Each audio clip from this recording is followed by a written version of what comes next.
O título da mensagem de hoje é Jesus chorou, João 11:35. O versículo acima é parte da história de Lázaro, irmão de Maria e Marta, os que seguiam a Jesus, e também sempre o hospedaram. Jesus os amava muito, e em certa oportunidade, quando estava pregando em Jerusalém, foram avisá-lo que Lázaro estava muito doente. No entanto, Jesus sabia do que se passava. Vindo visitá-lo ao quarto dia depois que fora sepultado, vale a pena notificar que entre Jerusalém e Betânia, a distância é apenas de 3 quilômetros, ou seja, 25 minutos, que na linguagem bíblica é 15 estádios. Na vinda de Jesus para Betânia, Marta correu ao seu encontro e o Senhor a consolou, indo nesse momento em direção ao túmulo de Lázaro. Chegando naquele lugar sepulcral, mandou que removessem a pedra que fechava a caverna e falou: Lázaro, sai para fora!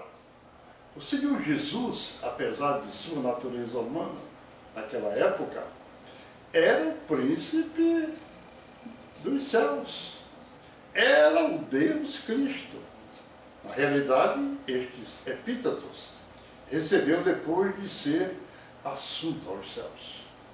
Então tudo que fazia, falava ou qualquer atitude sua tinha a dimensão do passado, presente e futuro.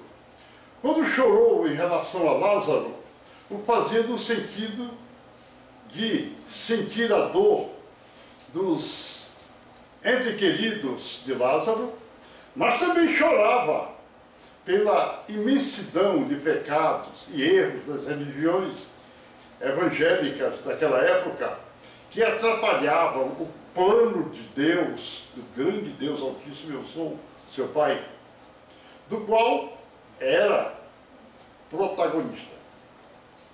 Observamos em outra oportunidade Pedro chorando, pois tinha traído o mestre.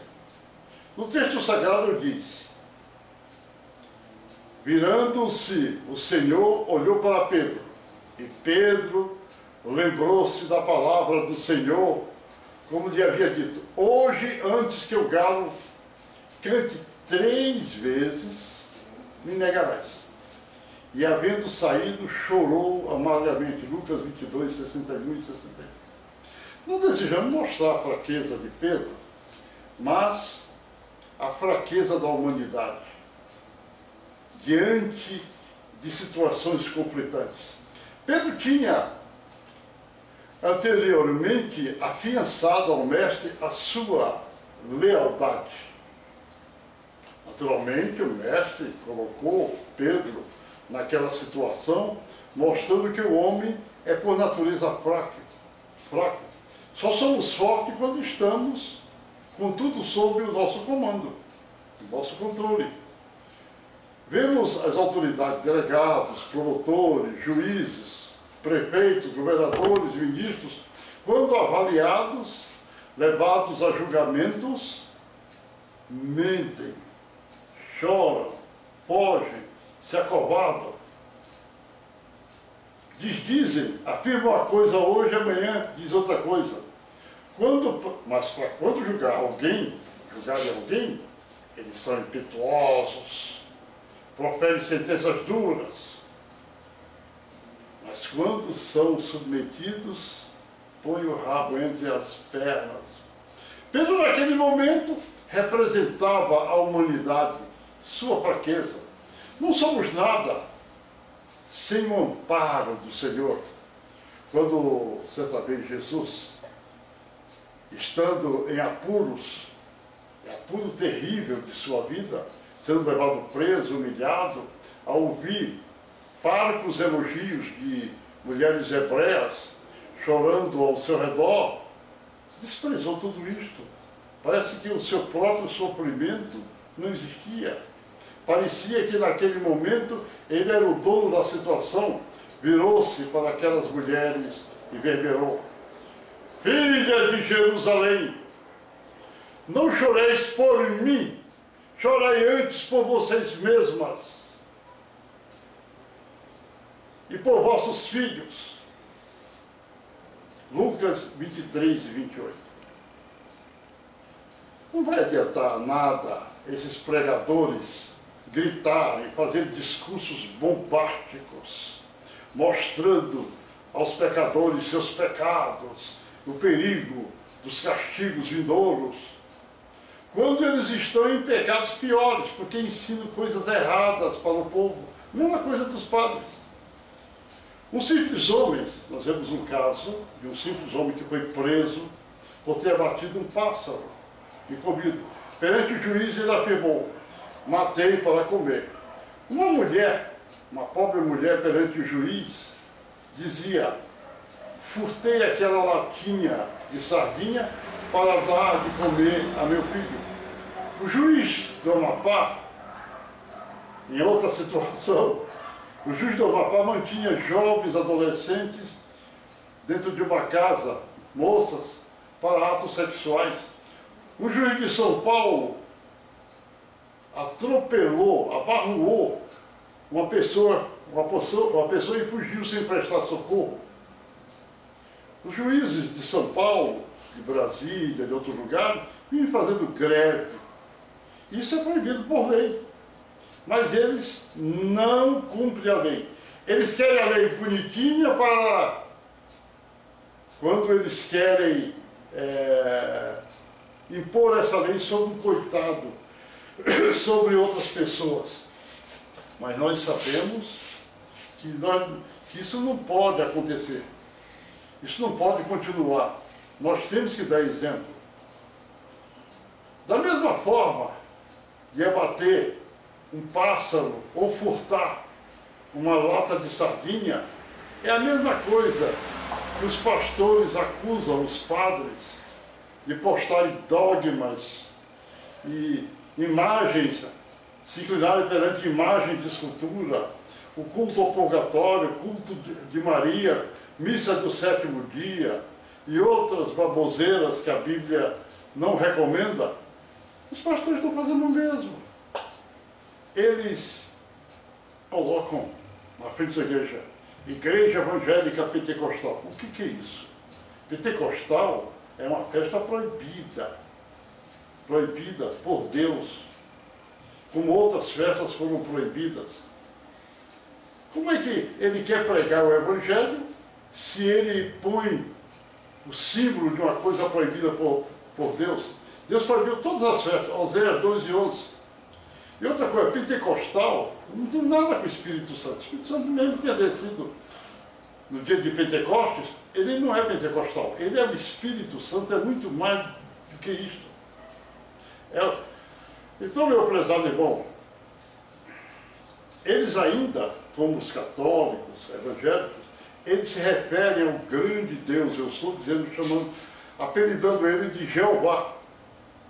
E falam línguas estranhas. É um pecado, olha. Quando você vê um pastor falando de Jeová, pede o sangue de Jesus, irmão, porque esse nome é maldito.